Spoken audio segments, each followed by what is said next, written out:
소크라테스가 항상 따랐던 6가지 규칙의 비밀을 밝혀보세요. 당신은 지혜가 진정으로 무엇을 움직이는지에 대해 생각해 본 적이 있나요? 아테네의 소란 속에서 관습에 도전하고 감히 마주하기 힘든 진실을 드러내는 한 남자를 상상해 보세요. 소크라테스는 단순한 철학자가 아니었습니다.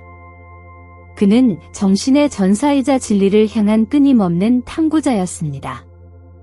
그의 삶을 형성한 6가지 규칙은 수세기 동안 수천 명의 삶에도 영향을 미쳤습니다.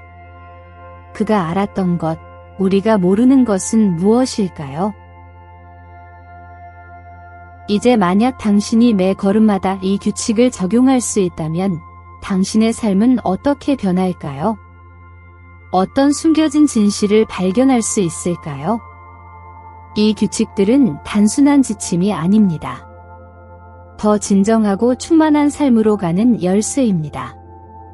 이 규칙들을 이해함으로써 당신의 일상이 자아 발견의 여정으로 변모할 수 있다고 말한다면 어떨까요? 각 선택, 각 사고는 당신의 최고의 버전에 가까워질 기회입니다. 함께 이 신비를 밝혀보고 소크라테스의 지혜가 현대의 우리의 삶에 어떻게 울려 퍼질 수 있는지 알아보겠습니다. 변화를 가져올 준비가 되셨나요? 당신은 스스로를 아는 것이 과연 무엇인지에 대해 깊이 생각해 본 적이 있나요? 이 유명한 개념은 소크라테스까지 거슬러 올라가지만 단순한 조언에 그치지 않습니다. 그것은 삶을 위한 진정한 열쇠입니다. 자아인식에 대해 이야기할 때 우리는 우리의 행동, 사고, 감정에 대해 반성하는 능력에 접근하게 됩니다. 이는 우리 자신의 본질 깊숙이 잠수하라는 초대입니다. 너 자신을 알라는 소크라테스의 개념은 우리 스스로의 비평가가 될 것을 도전합니다. 솔직히 말해, 이는 쉽지 않은 일입니다. 우리는 종종 일상의 소란에서 벗어나 내부의 진실을 마주하는 것보다 그저 분산되기를 원합니다. 이 점에서 철학은 강력한 도구가 됩니다. 우리는 자아에 대한 이해가 윤리적이고 의미 있는 삶을 구축하는 토대임을 배웁니다. 이러한 관점을 통해 자아인식이 더 지혜로운 결정을 내리는데 도움을 준다는 것을 깨닫습니다. 우리가 누구인지, 무엇을 소중히 여기는지를 알게 되면 진정한 본질과 공명하는 길을 선택하는 것이 더 쉬워집니다. 이는 시간과 인내를 요구하는 과정이지만 수확한 열매는 측량할 수 없을 정도로 가치가 있습니다. 자아신뢰와 명확한 목적은 이 내적 탐색의 자연스러운 결과로 나타납니다. 더욱이 자아인식은 목적지가 아니라 지속적인 여정입니다. 우리가 성장하고 변화함에 따라 우리의 정체성의 층이 드러납니다. 마치 우리가 내부의 대화 속에서 새로운 질문이 생기고 새로운 답변을 탐구해야 하는 것과 같습니다. 이러한 역동성은 우리를 학습과 개인적 발전에 열려있게 유지합니다. 결국 자아인식의 중요성은 다른 사람과의 관계에 반영됩니다. 우리가 자신을 받아들이고 있을 때 진정하고 공감하는 방식으로 상호작용하는 것이 더 쉬워집니다. 소크라테스의 철학은 우리가 자신을 더 잘 알게 될수록 다음으로 타인을 이해하고 존중하는 능력도 더 커진다는 것을 가르쳐 줍니다. 그리고 이것이 바로 잘리브드한 삶의 본질입니다. 이제 소크라테스의 가장 매혹적인 방법 중 하나인 대화와 마이오티카에 대해 이야기해 보겠습니다. 저에게 이 접근법은 진정한 예술이며 많은 사람들이 시간이 지나면서 잃어버린 능력입니다. 소크라테스는 진리는 강요하는 것이 아니라 대화를 통해 발견해야 한다고 믿었습니다. 이 아이디어는 혁신적입니다. 그는 단순히 정보를 전달하는 것이 아니라 사람들이 스스로 질문하고 생각하도록 격려했습니다. 마이오티카는 빛을 가져오는 기술을 의미하는데 이는 마치 조산사가 아기를 낳도록 도와주는 것과 유사합니다. 조산사가 아기를 출산하게 돕는 것처럼 소크라테스는 대화 상대의 내면에 이미 존재하는 아이디어와 진리를 출산하도록 도왔습니다. 이는 제가 얼마나 많은 주제나 아이디어를 탐구하지 않았는지를 되돌아보게 만듭니다. 진정한 호기심과 질문은 이전에 닫혀있던 문을 열 수 있습니다. 소크라테스의 방법은 단순한 질문과 답변의 게임이 아닙니다. 그것은 지적 춤입니다. 이런 종류의 대화에 참여할 때 우리는 취약해지고 융통성을 발휘할 수 있습니다. 제가 가장 매료되는 점은 깊은 대화에 참여할 때 우리는 배우는 것뿐만 아니라 다른 사람들과 의미 있는 연결을 구축하게 된다는 것입니다. 이 맥락에서 진리는 집단적으로 형성됩니다. 안타깝게도 우리는 종종 독백과 슬로건으로 축소되는 커뮤니케이션 시대에 살고 있습니다. 소크라테스의 대화와 마이오티카의 예술은 우리에게 타인을 듣는 것의 중요성을 상기시킵니다. 이는 우리가 절대적인 확신에서 벗어나 다른 사람의 복잡한 의견을 수용하도록 초대합니다. 각 대화는 성장하고 우리가 생각했던 것 이상을 이해할 수 있는 기회가 됩니다. 소크라테스의 대화와 마이오티카의 유사는 교육이 교실의 벽을 넘어선다는 것을 가르쳐 줍니다. 학습은 일상적인 대화에서부터 철학적 논의에 이르기까지 어디에서나 이루어질 수 있습니다. 중요한 것은 질문하고 질문받을 준비가 되어 있는 것입니다. 이는 우리가 삶에서 기꺼이 기르는 선물입니다. 진리를 향한 탐구는 소크라테스 철학의 중심 주제이며 저에게는 가치 있는 여정입니다. 정보와 오정보로 가득 찬 세상에서 소크라테스의 진리에 대한 헌신은 강력하게 공명합니다. 그는 피상적인 답변에 만족하지 않았습니다. 그의 탐구는 깊고 끊임없는 것이었습니다. 이 헌신은 진리를 용기와 진실성을 가지고 추구해야 한다는 것을 우리에게 가르쳐 줍니다. 진리를 탐구할 때 우리는 그 과정이 얼마나 도전적일 수 있는지 기억하게 됩니다. 우리는 종종 우리에게 주어진 믿음과 의견에 직면하게 되며 그것들을 질문하는 것은 불편할 수 있습니다. 그러나 그 불편함을 통해서만 우리는 세상에 대한 더 진정한 이해에 가까워질 수 있습니다. 철학은 우리에게 사물을 있는 그대로 받아들이지 말고 조사하고 질문하고 탐구하라고 격려합니다.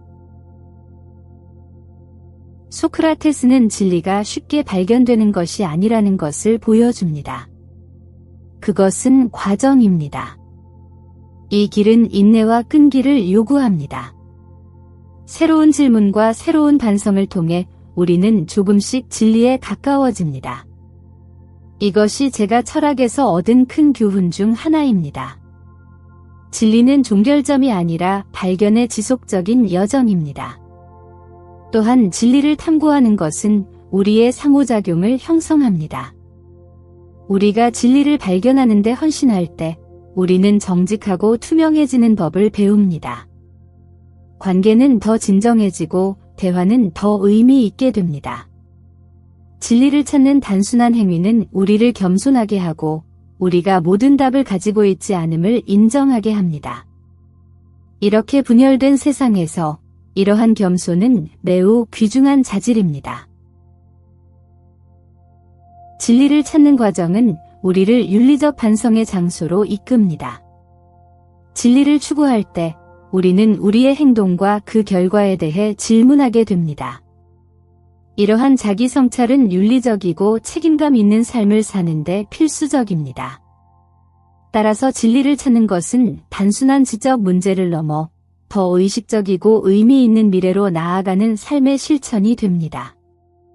소크라테스는 흥미로운 믿음을 가지고 있었습니다. 미덕은 지식과 동일하다는 것입니다. 이 주장은 다소 대담하게 보일 수 있지만 이 발언을 깊이 생각해보면 놀라운 깊이를 지니고 있음을 알 수 있습니다.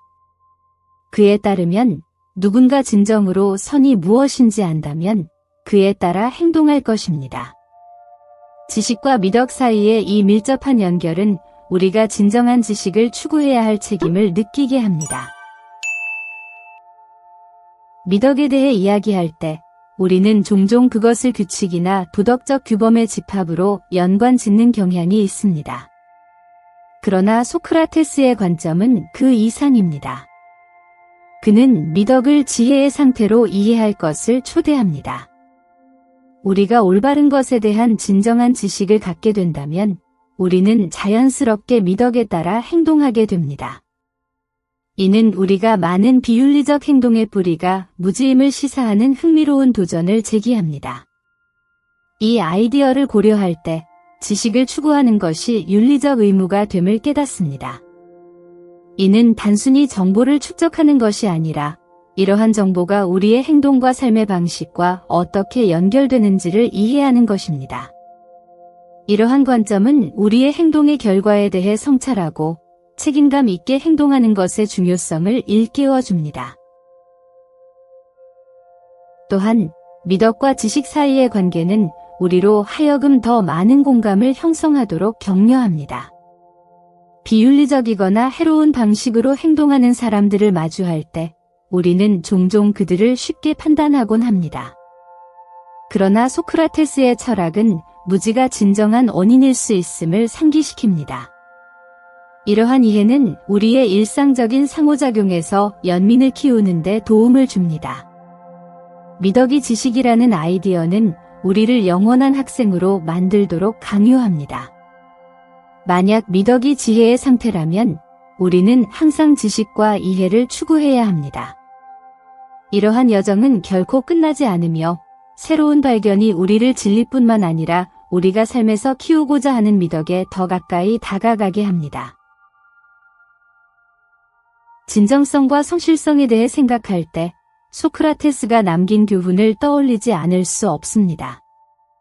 그는 윤리적 원칙에 따라 사는 것을 말할 뿐만 아니라 그의 모든 행동에서 이를 구현했습니다. 그에게 성실성은 단순한 추상적 개념이 아니라 삶의 방식이었습니다. 그는 위선과 거짓에 맞서 싸울 때마다 자신과 타인에게 진실한 것이 윤리적 삶의 기반임을 가르쳤습니다. 소크라테스는 진정성이 용기를 요구한다고 믿었습니다. 외적 모습이 진실보다 더 중요시되는 사회에서 진정한 모습으로 살아가는 것은 종종 다른 사람의 비난을 감수해야 함을 의미합니다. 그는 권력자에게 도전하거나 기존의 규범에 질문을 던지는 것을 두려워하지 않았습니다. 이는 성실성이 단순히 규칙을 따르는 것이 아니라 자신이 믿는 바를 지키고 옹호할 용기를 갖는 것임을 보여줍니다. 또한 진정성은 정직성과 밀접하게 연결되어 있습니다. 진정하다는 것은 우리의 약점과 한계를 인식하는 것을 의미합니다. 나는 아무것도 모른다는 것을 안다는 소크라테스의 유명한 말은 이러한 지적 겸손을 잘 보여줍니다. 그가 모든 답을 가지고 있지 않음을 인정했을 때 우리는 또한 그렇게 하도록 격려받습니다. 이러한 개방성은 학습과 개인적 발전을 위한 안전한 공간을 만들어줍니다. 우리는 진정한 자신에 대해 솔직해질 때만 성장할 수 있습니다. 진정성을 추구하는 것은 우리의 행동과 말에 대한 지속적인 성찰을 포함합니다. 우리의 원칙에 따라 사는 것은 무엇을 의미할까요? 이 질문은 소크라테스 철학의 중심에 있습니다. 우리의 동기와 결정을 끊임없이 질문함으로써 우리는 우리의 깊은 가치와 일치하는 행동을 할 수 있습니다. 이러한 정렬은 삶의 의미를 부여하고 내적 평화를 촉진합니다. 진정성과 성실성으로 살아가는 것은 책임감을 가져옵니다. 우리가 원칙에 따라 행동하기로 결심할 때 우리는 다른 사람들에게 모범이 될 뿐만 아니라 더 윤리적인 세상을 만드는 데 적극적인 역할을 맡게 됩니다. 소크라테스의 철학은 우리에게 변화의 주체가 될 것을 요구하며 진정한 성실성이 다른 이들을 같은 길로 이끌 수 있음을 보여줍니다.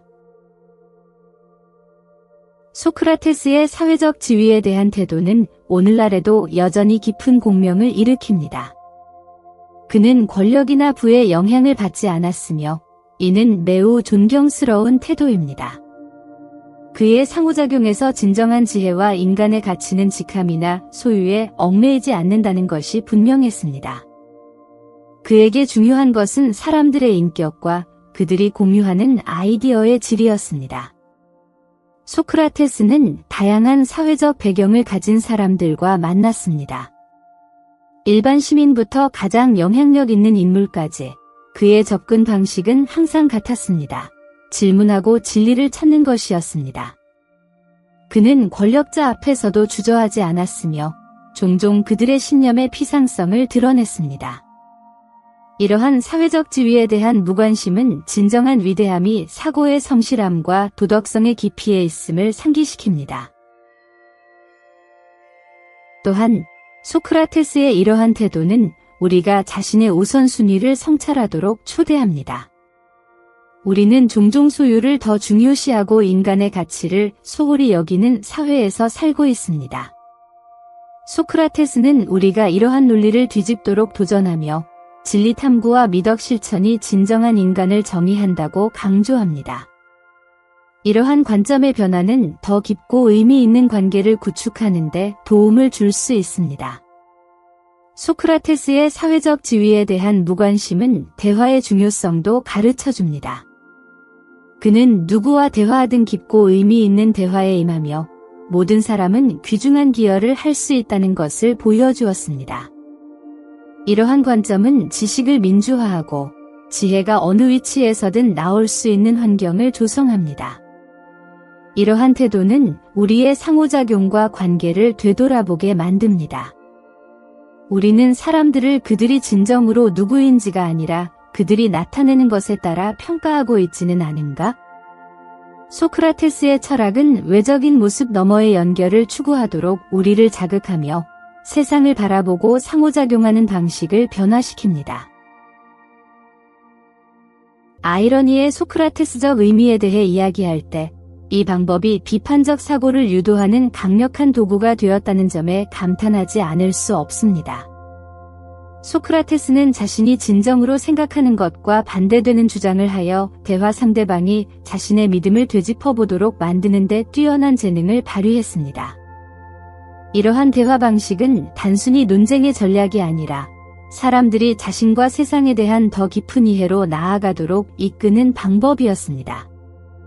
이 맥락에서 아이러니는 거울과 같습니다. 누군가의 주장에서 모순을 드러내면서 소크라테스는 그들을 도전했을 뿐만 아니라 자신의 확신이 얼마나 허약한지를 깨닫도록 도왔습니다. 이것은 철학에서 중요한 요소입니다. 우리가 알고 있다고 생각하는 것을 질문하는 것, 이러한 과정을 통해 그는 단순히 타인의 무지를 드러내는 것이 아니라 자신의 무지도 드러내어 상호학습의 공간을 창출했습니다. 또한 이 교육적 기법은 어느 정도 유머를 포함하고 있어 학습 경험을 더욱 가볍게 만들어 주었습니다. 소크라테스의 아이러니는 단순히 비판적이지 않았습니다. 그것은 또한 놀이의 요소를 지니고 있었습니다. 이러한 측면은 불편한 진리가 드러날 때 그 충격을 완화하는 데 도움을 주었습니다. 우리가 자신의 가정에 대해 웃게 될 때 변화에 대한 저항이 줄어들고 새로운 아이디어에 대한 열린 마음이 생깁니다. 반면에 아이러니는 인간 커뮤니케이션의 복잡성에 대해서도 가르쳐 줍니다. 때때로 말로 하는 것과 우리가 정말로 하고자 하는 말이 일치하지 않을 수 있습니다. 소크라테스는 우리가 표면을 넘어 더 깊이 바라보도록 초대합니다. 이러한 사이를 읽는 능력은 비판적 사고와 관계에서의 공감을 기르는 데 필수적입니다. 소크라테스의 아이러니는 학습이 계속되는 과정이라는 것을 상기시킵니다. 사물을 명목 그대로 받아들이지 않음으로써 우리는 질문하고 탐구하며 우리의 이해를 확장할 수 있게 됩니다. 이러한 접근은 우리가 개인으로서 성장하는 데 도움을 줄 뿐만 아니라 더 사려 깊고 의식적인 사회를 구축하는 데 기여합니다. 소크라테스는 그의 아이러니를 통해 우리가 결코 질문하는 것을 멈추지 않고 진리를 탐구하며 어디로 가든지 그것을 추구해야 한다고 격려합니다. 비판적 질문이란 나에게 그것은 어두운 길에서의 손전등과 같습니다. 길을 잃고 어떤 방향으로 가야 할지 몰라서 불안한 그 느낌이죠. 질문은 내가 길에서 장애물, 오해로, 때로는 절벽까지도 볼 수 있게 해줍니다. 소크라테스는 우리에게 의심이 약점을 나타내는 것이 아니라 지혜의 표시라고 가르쳐 줍니다. 우리 주변의 모든 것을 질문함으로써 우리는 아이디어를 탐구하고 진정으로 아는 것과 단순히 수동적으로 받아들이는 것 사이를 구분할 수 있게 됩니다. 소크라테스의 방법적 의심을 생각하면 친구들과 복잡한 주제에 대해 토론했던 기억이 떠오릅니다. 한 친구가 도덕성에 대해 도덕적으로 옳은 것이 사람마다 다르다고 주장했을 때 나는 보편적인 원칙이 있다고 반박했습니다. 그 지점에서 대화는 질문과 대답으로 전개되었고 처음에는 단순한 논의가 진정한 성찰로 발전했습니다. 소크라테스라면 이 역동성을 보며 자랑스러워했을 것입니다. 질문을 통해 우리는 어더와이즈 숨겨져 있을 진실을 발견하게 됩니다. 더욱이 비판적 질문은 책임감을 기르는데 도움을 줍니다. 왜와 어떻게를 스스로에게 질문할 때 우리의 행동이 결과를 초래한다는 사실을 인식하게 됩니다. 이는 단순히 행동하는 것이 아니라 우리의 결정이 자신과 타인에게 미치는 영향을 이해하는 것입니다. 소크라테스의 말처럼 검토되지 않은 삶은 살 가치가 없다는 말이 절대적으로 맞습니다. 삶을 검토할 수 있는 능력은 우리가 개인으로서 성장하고 발전할 수 있게 해줍니다. 그리고 흥미로운 점은 질문은 특정 분야에 국한되지 않는다는 것입니다. 그것은 개인적인 관계, 직업 선택, 심지어 우리가 세상에 대해 가진 믿음에까지 적용될 수 있습니다. 잠시 생각해보면 질문하는 능력은 우리가 기를 수 있는 가장 소중한 자질 중 하나라는 것을 깨닫게 됩니다. 그것은 단순히 배우는 것을 넘어 다시 배우고 편견을 허물며 새로운 아이디어와 관점을 수용할 수 있는 공간을 여는 것입니다. 비판적 질문의 중요성은 건강한 대화를 촉진하는 능력에서 드러납니다. 단순히 다른 의견을 진실로 받아들이는 것이 아니라 우리는 그 의견을 탐구하고 맞서고 이해하도록 권장받습니다. 이것은 아이디어 교환이 가치 있게 여겨지는 환경을 만들고 진리가 공유된 목표가 되는 사회를 형성합니다. 결국 누가 대화가 공존의 기본 기둥이 되는 사회에서 살고 싶지 않을까요? 일상생활에서의 도덕성은 나에게 많은 생각을 하게 만드는 주제입니다. 때때로 도덕적 규칙들은 모두가 존재한다는 것을 알고 있지만 항상 따르지는 않는 지침 세트처럼 보입니다. 소크라테스가 가르친 것은 도덕성이 단순히 규칙의 목록이 아니라 우리의 의식에 뿌리를 두고 있어야 하는 삶의 방식이라는 점입니다. 그는 윤리적으로 행동하기 위해서는 먼저 무엇이 선한지를 이해해야 한다고 주장했습니다. 그리고 이러한 이해의 추구가 도덕성을 우리의 삶에서 매우 중요하게 만듭니다. 도덕성에 대해 생각할 때 나는 어려운 결정을 내려야 했던 한 에피소드를 떠올립니다. 가까운 친구가 경제적 문제를 겪고 있을 때 도움을 요청했습니다. 처음에는 내가 할 수 있는 것을 제공하려는 반응이었지만 나중에는 이것이 정말로 최선의 선택인지 질문하게 되었습니다. 소크라테스라면 결정을 내리기 위해 내 친구의 상황뿐만 아니라 내 도움의 의미도 검토해야 한다고 말했을 것입니다. 이는 일시적인 도움인지 아니면 의존성을 유발할 수 있는 것인지에 대한 반성이었습니다. 이러한 성찰은 나를 더 의식적이고 책임감 있는 행동으로 이끌었습니다. 더욱이 도덕성은 일상에서 작은 것들에도 나타나야 합니다. 주변 사람들을 대하는 방식, 예를 들어 누군가를 위해 문을 열어주거나 미소를 건네는 것과 같은 간단한 행동이 깊은 영향을 미칠 수 있습니다. 소크라테스는 도덕성이 위기 순간에만 반영되는 것이 아니라 지속적인 실천이라고 믿었습니다. 이는 스트레스를 받는 순간에 이러한 작은 행동을 잊기 쉬운 것을 상기시켜 줍니다. 그러나 이러한 행동이야말로 우리의 성격을 진정으로 형성합니다. 도덕성은 또한 공감에 대해 가르쳐 줍니다. 우리의 행동이 미치는 결과를 반추할 때 우리는 타인의 입장에서 생각하게 됩니다. 이는 건강하고 공정한 관계를 유지하는 데 필수적입니다. 소크라테스는 우리에게 질문하도록 격려할 것입니다. 내 행동이 주변 사람들에게 어떻게 영향을 미치는가? 이 질문은 우리를 더욱 자각하게 할 뿐만 아니라 공정하고 윤리적으로 행동하도록 돕습니다. 이는 모든 사람이 존중받는 환경을 조성하는 데 기여합니다. 소크라테스에 따르면 도덕성은 자기인식의 문제입니다. 자신을 더 잘 알게 될수록 우리는 자신의 윤리적 원칙에 따라 행동할 수 있는 능력이 커집니다. 이는 도덕성이 단순히 엄격한 규칙을 따르는 것이 아니라 세상에서 우리의 역할과 우리의 행동이 진정한 자아와 어떻게 일치하는지를 이해하는 것임을 의미합니다. 자기인식에 대한 이러한 탐구는 도덕성이 최종 목표가 아닌 지속적인 여정임을 보여줍니다. 소크라테스의 유산. 그의 영향력이 그의 죽음 수세기 후에도 여전히 지속된다는 사실은 정말 매혹적입니다. 그는 아무것도 쓰지 않았지만 그의 사상과 질문하는 방법은 너무나 강력해 서양 철학의 기초를 형성했습니다.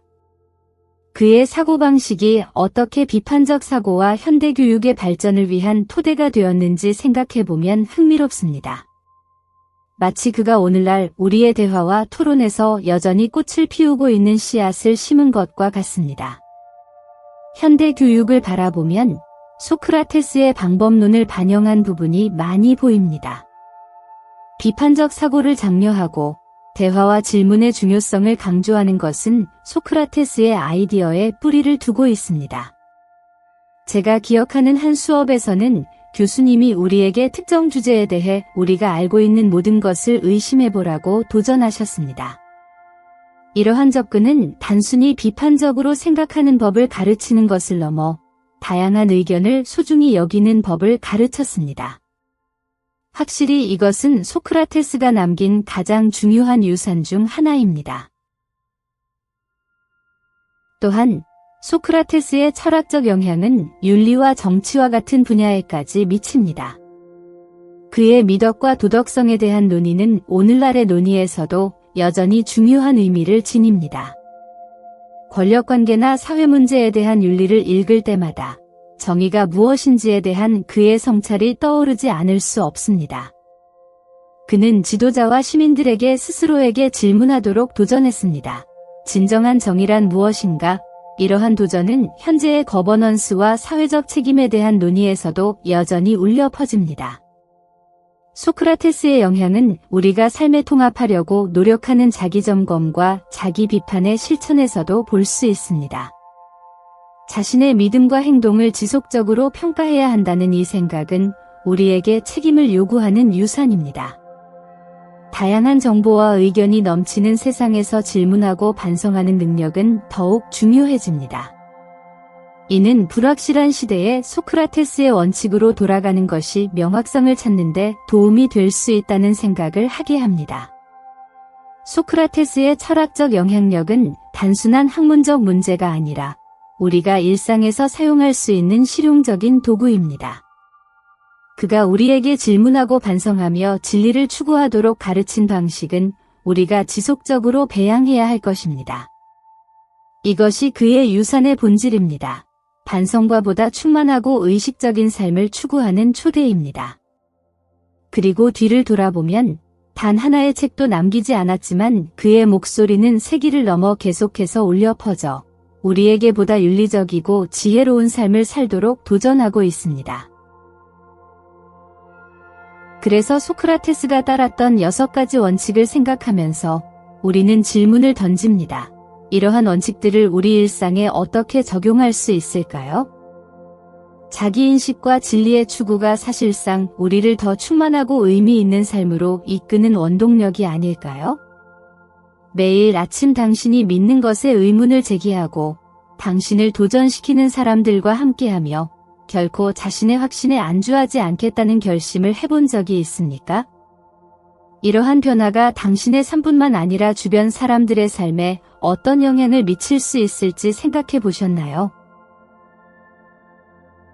그리고 매번 결정을 내릴 때마다 이것이 정말 내가 원하는 것인가? 또는 이 선택이 내가 되고자 하는 사람에 가까워지게 하는가? 라는 질문을 스스로에게 던져보세요. 이러한 질문들이 여러분의 철학적 여정에서 전환점이 될 수 있습니다. 그렇다면 지금 바로 시작해 보세요. 소크라테스의 규칙 중 하나를 선택하고 오늘 여러분의 삶에 적용해 보세요. 어떤 규칙을 선택했는지, 그것이 여러분의 관점을 어떻게 변화시키고 있는지 아래의 댓글로 남겨주세요. 여러분의 이야기를 듣고 싶습니다. 함께 지혜를 추구하는 여정에 나아갑시다. 다음에 또 만나요.